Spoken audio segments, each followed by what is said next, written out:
So hello guys, আসসালামু আলাইকুম। আমি মিস্টার ইমন। আমি আপনাদের মাঝে আজকে কৃষি খামারের কাজ নিয়ে আলোচনা করব। তো আলোচনা করতে হলে অবশ্যই একটা জায়গা লাগবে, একটা কৃষির খামার লাগবে, একটা ফার্ম লাগবে। যে কোনো একটা বিষয় নিয়ে আলোচনা করতে হলে যে কোনো একটা বিষয় লাগবে। তো আজকে আমরা চলে এসেছি পরাণগঞ্জ দিয়ে ইলিশা দিয়ে পরাণগঞ্জের ভিতরে রাঙ্গামিয়ার হ্যাচারির পারে হেলাল উদ্দিন ভাইয়ের খামারে। তো এই খামারে অনেক কিছুই আসে। তো সবকিছু তার দেখানো সম্ভব না, তারপরে যতটুকু দেখানোর দরকার অতটুকু আমরা চেষ্টা করব। তো ঘুরে ঘুরে আমরা একটু সবাইকে দেখাচ্ছি।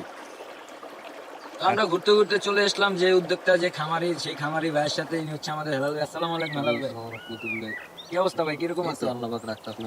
তো আপনার খামারে অনেক কিছুই দেখতেছি, পেঁপে, আম, অনেক কিছুই আছে, বেগুন টেগুন সবেদা। এটা কি গাছ ভাই? এটা সবেদা গাছ ভাই। মাশাআল্লাহ, দেখতে অনেক সুন্দর। তো ভাই এই খামারি উদ্যোগে ইয়াং বয়স আপনার মাথায় কি করে আসলো ভাই? আইলো ভাই, চিন্তা করি বেকার বইয়া থাকুন, তো চিন্তা করলাম পাশাপাশি যেরকম বেকার বইয়া থাকুন, তো পাশাপাশি নিজের জায়গা আছে, তাই চিন্তা করলাম যে জায়গাটা পালায় তো লাভ নাই, এটা একটা কাজে খাটাই। দেখ অবশ্যই ভাই, আমরা আপনার যে উদ্যোগটা নিয়ে আপনি একটা ভালো উদ্যোগ নিয়েছেন। ইয়াংরা খামারি কৃষিকাজে লাগুক, এটা আমরাও চাই যে বাংলাদেশ কৃষি সবুজে এগিয়ে যাক। তো ভাই আপনি এই পর্যন্ত কি কি করছেন আমাদের একটু বিস্তারিত বলতে পারেন? তো ভাই আমি তো প্রায় আস্তে আস্তে যেটুকু পারছি এটুকুই করছি ভাই। এরপর আল্লাহ পাক যদি উচিলে আপনার উচিলে যদি পারি আরো একটু বড় করবো, নিজের চেষ্টা আছে। দেন জীবনে তো অনেক কিছু হারাইলাম, তারপরও মাছ খামারি খুব নিজের কাছেই ভালো লাগে করতে, দেন করার খুব আশা। ঠিক আছে ভাই, আজকে আপনার বাগানে যত গাছ যত ফল ফলালি আছে আপনি আমাদেরকে একটু দেখাইতে হ্যাঁ, পারবেন? দেখতে পারেন, সমস্যা নাই। তো ঠিক আছে, আমরা একটু দেখি ভাই, দেখতে চলেন। পারেন, সমস্যা নাই। তবে আমরা দেখতে পাচ্ছি মাশাআল্লাহ বেগুন অনেক ভালো হয়েছে। তো এই বেগুন গাছের বিষয়ে যদি ভাই কিছু এটা বলতেন। ভাই ভালো জাতের বেগুনি চিন্তা করছি, দেন লাগাই চারা আইনা আছে যেরকম। তো ভাই এতটা হয় না, তারপরও মাসামাসি আল্লাহর রহমত ভালোই ধরছে। আমার নিজের আল্লাহর রহমতে ভাই প্রথম ভালোই দেখতেছি। এটা কি প্রথম প্রথমে এই প্রথমই লাগাইছি এই বেগুনের চারা, এই প্রথম। এরপর আপনার লেচুর চারা আছে আমাদের। এটা এটা কি এটা লেচুর চারা? জি, এটা লেচুর মাশাআল্লাহ, চারা, অনেক আপনার ভালো। হাইব্রিডের চারা।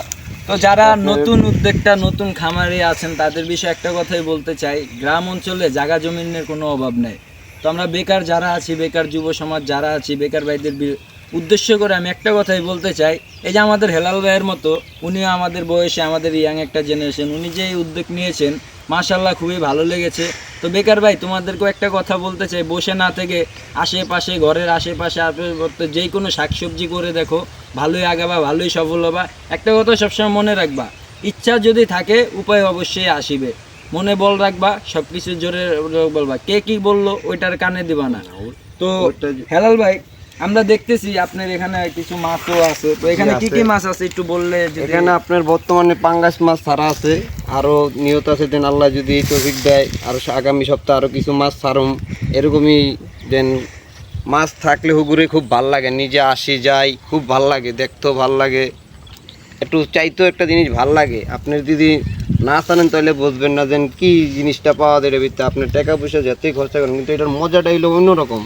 তো হেলাল ভাই আরেকটা কথা না বললেই নয়, এখানে কত প্রজাতির মাছ আছে? কি এক প্রজাতি না বিভিন্ন প্রজাতির মাছ? বর্তমানে আমার কাছে এক পদ্ধতি মাছ আছে এটার ভিতরে। তো আপনার কি সামনে আগামীতে কোনো চিন্তা ভাবনা আছে যে না এটা এতটুকুই থাকবে, না আরো বাড়াবো কি আরো কমাবো, এরকম কোনো চিন্তা ভাবনা আছে? এটা জীবন থেকে স্যার, কিন্তু উদ্যোগ হইলো যে মাছ আরো ছাড়ার আমার খুব আগ্রহ আছে। যে আমিও চেষ্টা করি এটার ভিতরে মাছ ছাড়া, আমার ভাই পাশাপাশি যেটুক পারি ওটুকুই এটার ভিতরে করি। তো এই ইমন ভাই আছে দেখে কিন্তু একটু ভরসা পাই। যাক মাশাআল্লাহ ভাই, সর্বশেষ কথা হচ্ছে আমরা বেগুন পেঁপে গাছ দেখতে পাচ্ছি। হ্যাঁ, আল্লাহ সেটা। দিলে পেঁপে দেখা যাচ্ছে, খুব ভালোই তো একটু দেখান আমাদেরকে। তো দর্শক আমরা দেখতে পাচ্ছি এখানে অনেক সুন্দর পেঁপে গাছ, ছোট একটা পেঁপে গাছ, অনেক মাশাআল্লাহ দিলে অনেক পেঁপে হয়েছে। তো হেলাল ভাই কথা হচ্ছে, এই পেঁপে গাছটা কি আমাদের দেশি প্রজাতি পেঁপে গাছ? না, এটা আমাদের দেশি প্রজাতি গাছ, এটা কোনো বাইরের গাছ না, এটা আমাদের দেশের থেকেই কিনা হয়েছে। এটা আমাদের লাগানো হয়েছে অনেক দিনের ধরেই লাগাইছি, আস্তে আস্তে এরকম ফলন হইব। আস্তে আস্তে আরো পেঁপে গাছের বাড়াইতে নিয়ে উদ্যোগ আছে, যেন আরো কিছু পেঁপে গাছের চারা লাগাম, এরকম উদ্যোগ আছে। আল্লাহর রহমত আমার পেঁপে গাছটা একটাই, মানে 4-5টা গাছই আছে, তারপরও একটা গাছেরই অনেক ভালো ফলন দেখলাম এবার। তারপর চিন্তা ভাবনা করছি যে আরো কতটি পেঁপের চারা আমি লাগাবো। তো চিন্তা ভাবনা যেহেতু আল্লাহ দিলে আপনার অনেক বড়। তো হেলাল ভাই আরেকটা কথা, যে আপনি কি এখনই চাইতেছেন যে খুব শিগগিরই আরো কিছু পেঁপে গাছের চারা কিবা এভাবেই থাকুক, নাকি আরো আগাইতে চাচ্ছেন কোনটা? আমি চাইতেছি যে না একটু আগাইতে, আরো কতগুলো পেঁপেগুলো চারা লাগামো। এটা নিজেরও ভালো, জায়গারও ভালো হইলো, জায়গাটার উদ্যোগও থাকলো যে না আমার চারা আছে, আমি সবসময় যেন সময়ের পাশাপাশি যেন আসে সার দিতে পারি, মাটি গিয়ে গোছাইতে পারি, এরকমই উদ্যোগই আসছে যেন। তো যাই হোক দর্শক, আপনারা দেখলেন আমাদের হেলাল ভাইয়ের ছোট ছোট পরিবারের ছোট খামার। তো সর্বশেষ কথা বলতে এটাই যে যার যতটুকু আছে সে ততটুকু নিয়ে তৈরি করো। কি তো দর্শক, আমরা দেখতে পাচ্ছি আরেকটা গাছ খুব সুন্দর ফল হয়েছে। তো আমরা এখন হেলাল ভাইয়ের কাছে জানবো যে এটা কি গাছ। তো হেলাল ভাই, এই যে আরেকটা গাছ দেখতে পাচ্ছি, খুব সুন্দরই ফল দেখা যাচ্ছে, ছোট গাছে মাশাআল্লাহ দিলে ভালো ফল। তো এটার বিষয়ে যদি আমাদেরকে একটু কিছু বলতেন। এটা হলো আপনার হাইব্রিডের চারা, আপনার হাইব্রিড চারা। এটাতে আপনার মনে করেন যে ভালোই ফলন আসে বলছে, আমার জানতে কিনছি চারাগুলো, সে বলছে ভালোই ফলন আসবে। তাই চিন্তা করলাম যাক, আমারও তো হ্যাচারিতে যত আমরা চারা চূড়া তুলতে লাগে, এই উদ্যোগে এই চারাটা আমি লাগাইছি। দেখছি আল্লাহর রহমত মাশাআল্লাহ ফলন পাইতাছি।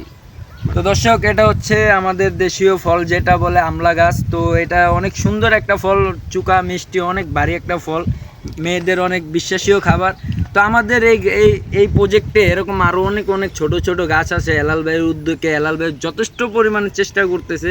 তো দর্শক, আপনারাও দোয়া করবেন, আশা করি যে আমাদের হেলাল ভাই আগে যাক, ভবিষ্যতে আর ভালো কিছু বলতে হবে। তো হেলাল ভাই, আমাদের দর্শকের বিষয়ে যদি আপনি কিছু বলতেন। আমিও সবাইই বলি যে যার যেটুকু জায়গা থাক, সেই গাছপালা মাছ পাশি দিয়ে খুব ভালো থাক, সেও বাইরে আড্ডা দিব। আড্ডার উদ্যোগে যদি আপনি বাইরে একটা বন্ধুর সাথে আড্ডা দেন, হয়তো আপনি খারাপ কিছুতে জড়িয়ে যেতে পারেন, খারাপ উদ্যোগে যেতে পারেন। আপনার একটু জায়গা থাকবে, 1 করে থাক আর আধা করে থাক, আপনি যে কোনো জিনিসই লাগাবেন, আপনার গাছ জিনিসটা অনেক ভালো জিনিস। এটা আমাদের তারেক রহমান সেও বলছিলেন যে গাছপালা খুব ভালো উদ্যোগের লাগানোর জিনিস। তো আমরা তো চিন্তা করি যে আমরা গ্রামে থাকি, গ্রামে এতটা কিছু বুঝি না, তারপরও পাশাপাশি যেটুকু করতে পারি ওটুকুই আমরা করি। মানে চিন্তা করি যে আল্লাহ রাখছি আর মরে যা মইটার কোনো বিষয় না, কিন্তু গাছপালা হল পবিত্র একটা ভালো জিনিস। তো দর্শক, আজকে ভিডিও এই পর্যন্তই। আমাদের ভিডিওগুলো যদি ভালো লাগে, চ্যানেলটি অবশ্যই লাইক কমেন্ট সাবস্ক্রাইব করে পাশে থাকবেন। আর আমি মোহাম্মদ আরিফ আপনাদের মাঝে আছি, আর আমার পাশে আছে ক্যামেরাম্যান মোহাম্মদ জাকির ভাই। তাদের জন্য সবাই দোয়া করবেন। আর সকল খামার উদ্যোক্তার বিষয়ে একটা কথাই বলতে চাই, নিজের শ্রম নিজে দিন।